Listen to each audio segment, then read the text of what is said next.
Hello' বন্ধু বান্ধৱীসকল, আপোনালোক সকলোকে এই ভিডিঅ'লৈ স্বাগতম জনাইছোঁ। আজি এই ভিডিঅ'ত মই আপোনালোকৰ মাজলৈ ইম্পৰ্টেণ্ট চাই 25টা কুৱেশ্যনৰ সহায়ত এখন মডেল কুৱেশ্যন পেপাৰ তৈয়াৰ কৰি আনিছোঁ। তো বলক তেন্তে আমি ভিডিঅ'টো ষ্টাৰ্ট কৰোঁ। আহিছোঁ কুৱেশ্যন 1লৈ।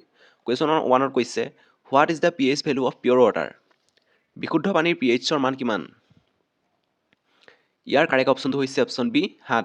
বিশুদ্ধ পানীৰ pHৰ মান হৈছে 7। কুৱেশ্যনটো সুধিছে, which river is known as the sorrow' of Bihar? বিহাৰৰ দুখ নামেৰে কোনখন নদী জনাজাত? ইয়াৰ কাৰেক্ট অপশ্যনটো হৈছে অপশ্যন চি কোচি। কোচি নদীক বিহাৰৰ দুখ বুলি কোৱা হয়, কাৰণ বিহাৰত এই নদীখনৰ পৰা প্ৰায় বানপানী হৈ থাকে।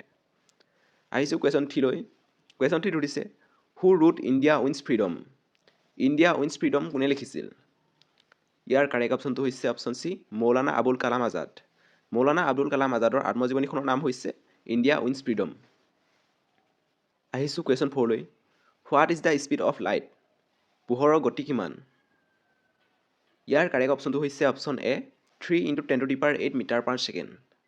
পোহৰৰ গতিবেগ হৈছে 3 × 10⁸ মিটাৰ পাৰ ছেকেণ্ড।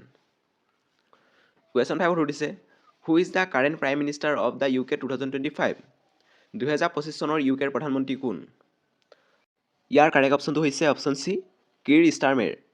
কিৰ ষ্টাৰমেৰ হৈছে 2025 চন অনুসৰি ইউকেৰ বৰ্তমান প্ৰধানমন্ত্ৰী। কুৱেশ্যন 6ত কৈছে, where is the famous sun temple located? প্ৰসিদ্ধ সূৰ্য মন্দিৰ ক'ত অৱস্থিত? ইয়াৰ কাৰেক্ট অপশ্যনটো হৈছে অপশ্যন চি উৰিষ্যা। প্ৰসিদ্ধ সূৰ্য মন্দিৰ উৰিষ্যাত অৱস্থিত আৰু এই সূৰ্য মন্দিৰটো ইউনেস্কোৰ অন্তৰ্গত। কুৱেশ্যন 7ত সুধিছে, who was the first human to travel into space? প্ৰথম মানুহ কোন আছিল যি মহাকাশত গ'ল? ইয়াৰ কাৰেক্ট অপশ্যনটো হৈছে অপশ্যন বি ইউৰি গাগাৰিন। এই ইউৰি গাগাৰিন আছিল ৰাছিয়াৰ মহাকাশচাৰী আৰু তেওঁ 12 এপ্ৰিল 1961ত মহাকাশত গৈছিল। আহিছোঁ কুৱেশ্যন 8লৈ। কুৱেশ্যন 8ত সুধিছে, ভাৰত পাকিস্তানৰ কাৰ্গিল যুদ্ধ কেতিয়া হৈছিল? When did the India Pakistan Kargil war started? Year correct অপশ্যনটো হৈছে অপশ্যন বি 1999। এই কাৰ্গিল ৱাৰখন 1999 চনত ভাৰত আৰু পাকিস্তানৰ মাজত হৈছিল। লগতে এই যুদ্ধখন মে'ৰ পৰা জুলাই মাহলৈকে চলি আছিল। কুৱেশ্যন 9ত সুধিছে, who won the FIFA world cup 2022? 2022 চনৰ ফিফা বিশ্বকাপ কোনে জিকিছিল? ইয়াৰ কাৰেক্ট অপশ্যনটো হৈছে অপশ্যন বি আৰ্জেণ্টিনা। আৰ্জেণ্টিনাই 2022 চনৰ ফিফা বিশ্বকাপ জিকিছিল আৰু আৰ্জেণ্টিনাই ফ্ৰান্সক পৰাস্ত কৰিছিল। আহিছোঁ কুৱেশ্যন 10লৈ। What is the chemical symbol of gold? সোণৰ ৰাসায়নিক সংকেত কি? ইয়াৰ কাৰেক্ট অপশ্যনটো হৈছে অপশ্যন চি AU। সোণৰ ৰাসায়নিক সংকেত হৈছে AU। আহিছোঁ কুৱেশ্যন 11লৈ।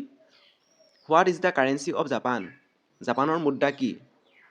ইয়াৰ কাৰেক্ট অপশ্যনটো হৈছে অপশ্যন এ য়েন। জাপানৰ মুদ্ৰা হৈছে য়েন।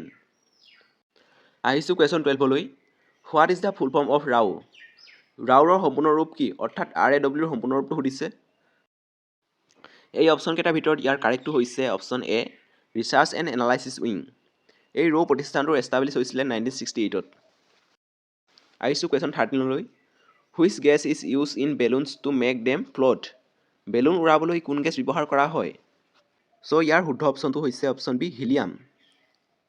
হিলিয়াম গেছটো হৈছে বতাহতকৈ পাতল, গতিকে বেলুন উৰাবলৈ হ'লে এই হিলিয়াম গেছটো ব্যৱহাৰ কৰা হয়। কুৱেশ্যন 14ত সুধিছে, which country has won the most FIFA World Cups? FIFA বিশ্বকাপত আটাইতকৈ বেছি বিজয়ী দেশ কোনখন? এই কুৱেশ্যনটোৰ শুদ্ধটো হৈছে অপশ্যন চি ব্ৰাজিল। ফিফা বিশ্বকাপত আটাইতকৈ বেছি বিজয়ী দেশখন হৈছে ব্ৰাজিল।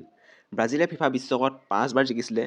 প্ৰথমবাৰ জিকিছিলে 1958ত, ছেকেণ্ডবাৰ 1962, থাৰ্ডবাৰ 1970, ফ'ৰ্থবাৰ 1994, ফিফ্থবাৰ হৈছে 2002। টোটেল 5 বাৰ ফিফা বিশ্বকাপত ব্ৰাজিলে বিজয়ী হ'বলৈ সক্ষম হৈছিল। আহিছোঁ কুৱেশ্যন 15লৈ। What is the SI unit of force? বলৰ SI একক কি? ইয়াৰ কাৰেক্ট অপশ্যনটো হৈছে অপশ্যন বি নিউটন। বলৰ SI একক হৈছে নিউটন। ছাৰ আইজাক নিউটনৰ সোঁৱৰণত বলৰ SI একক নিউটন ৰখা হৈছিল। কুৱেশ্যন 16ত সুধিছে, which is the first Indian satellite? প্ৰথম ভাৰতীয় উপগ্ৰহ কোনটো আছিল? এই অপশ্যনবোৰৰ ভিতৰত ইয়াৰ কাৰেক্টটো হৈছে অপশ্যন এ আৰ্যভট্ট বা Aryabhata. Aryabhata launch in India 1975 was India first artificial satellite.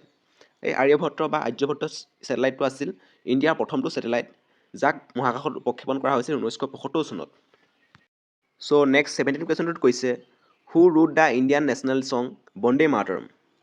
ভাৰতীয় ৰাষ্ট্ৰীয় সংগীত বন্দে মাতৰম কোনে লিখিছিল? ইয়াৰ কাৰেক্ট অপশ্যনটো অপশ্যন এ বংকিম চন্দ্ৰ চেটাৰ্জী। বন্দে মাতৰম 1975 চনত বংকিম চন্দ্ৰ চট্টোপাধ্যায়ে লিখিছিল। কুৱেশ্যন 18ত সুধিছে, what is India's rank in terms of military power globally? বিশ্বত ভাৰতৰ সামৰিক শক্তিৰ স্থান কিমান? ইয়াৰ কাৰেক্ট অপশ্যনটো হৈছে অপশ্যন চি থাৰ্ড।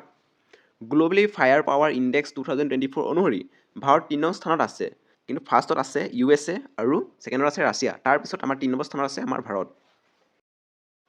কুৱেশ্যন 19 সুধিছে what is the theme of the world environmental day 2024? 2024 চনৰ বিশ্ব পৰিৱেশ দিৱসৰ থিম কি আছিল? চ' ইয়াৰ শুদ্ধটো হৈছে অপশ্যন চি ইক'ছিষ্টেম ৰিষ্ট'ৰেশ্যন। 2024 চনৰ বিশ্ব পৰিৱেশ দিৱসৰ থিম আছিল ইক'ছিষ্টেম ৰিষ্ট'ৰেশ্যন, যিয়ে ক্ষয়প্ৰাপ্ত বা ধ্বংসপ্ৰাপ্ত পৰিৱেশসমূহৰ পুনৰুদ্ধাৰৰ ওপৰত কেন্দ্ৰিত। কুৱেশ্যন 20 সুধিছে হু ডিস্কভাৰ্ড আমেৰিকা? আমেৰিকা কোনে আৱিষ্কাৰ কৰিছিল? ইয়াৰ কাৰেক্ট অপশ্যনটো হৈছে option A Christopher Columbus. Christopher কলম্বাছে আমেৰিকা আৱিষ্কাৰ কৰিছিল 1942 চনত। নেক্সট কুৱেশ্যন 21ত কৈছে who has won the most grand slam titles in tennis? টেনিছত আটাইতকৈ বেছি গ্ৰেণ্ড স্লাম খিতাপ কোনে জিকিছে? ইয়াৰ কাৰেক্ট অপশ্যনটো হৈছে অপশ্যন বি নভাক ডজকোভিক। নভাক ডজকোভিকে 2024 চনলৈকে 24টা গ্ৰেণ্ড স্লাম খিতাপ জিকিবলৈ সক্ষম হৈছে। কুৱেশ্যন 22ত কৈছে হু ৰোড গীতাঞ্জলি? গীতাঞ্জলি কোনে লিখিছিল? ইয়াৰ কাৰেক্ট অপশ্যনটো হৈছে অপশ্যন এ ৰবীন্দ্ৰনাথ টেগুৰ। ৰবীন্দ্ৰনাথ টেগুৰে গীতাঞ্জলি লিখিছিল আৰু এই গীতাঞ্জলি পুথিখনৰ বাবে তেওঁ 1913 চনত নোবেল বঁটাৰে সন্মানিত হৈছিল। কুৱেশ্যন 23 সুধিছে which country will host the 2028 summer Olympics? 2028 চনৰ গ্ৰীষ্মকালীন অলিম্পিক কোন দেশত অনুষ্ঠিত হ'ব? এই অপশ্যনবোৰৰ ভিতৰত ইয়াৰ শুদ্ধটো হৈছে USA বা আমেৰিকা। 2028 চনৰ ছামাৰ অলিম্পিক অৰ্থাৎ গ্ৰীষ্মকালীন অলিম্পিক USAত হ'ব, মানে আমেৰিকাৰ লছ এঞ্জেলছত হ'ব। কুৱেশ্যন 24 সুধিছে which planet is known as the red planet? কোন গ্ৰহক ৰঙা গ্ৰহ বুলি কোৱা হয়? এই অপশ্যনবোৰৰ ভিতৰত ইয়াৰ শুদ্ধ অপশ্যনটো হৈছে অপশ্যন বি মাৰ্চ। মংগল গ্ৰহক ৰঙা গ্ৰহ বুলি কোৱা হয়। নেক্সট কুৱেশ্যন 25ত কৈছে what is the capital of the newly formed union territory of Ladakh? নৱগঠিত কেন্দ্ৰীয় শাসিত অঞ্চল লাডাখৰ ৰাজধানী কি? এই অপশ্যনবোৰৰ ভিতৰত ইয়াৰ কাৰেক্টটো হৈছে অপশ্যন এ লেহ। 2019 চনত জম্মু আৰু কাশ্মীৰৰ পুনৰ্গঠনৰ পিছত লাডাখক এটা পৃথক কেন্দ্ৰীয় শাসিত অঞ্চল হিচাপে স্থাপন কৰা হয় আৰু ইয়াৰ ৰাজধানী লেহ। চ' আজিৰ ভিডিঅ'টোত ইমানখিনি প্ৰশ্ন আছিল। যদি ভিডিঅ'টো ভাল পালে লাইক এটা কৰিব আৰু এনেকুৱা ভিডিঅ' পাই থাকিলেও আমাৰ চেনেল ছাবস্ক্ৰাইব কৰিব। লগ পাম অন্য এটা ভিডিঅ'ত, তেতিয়ালৈ বাই।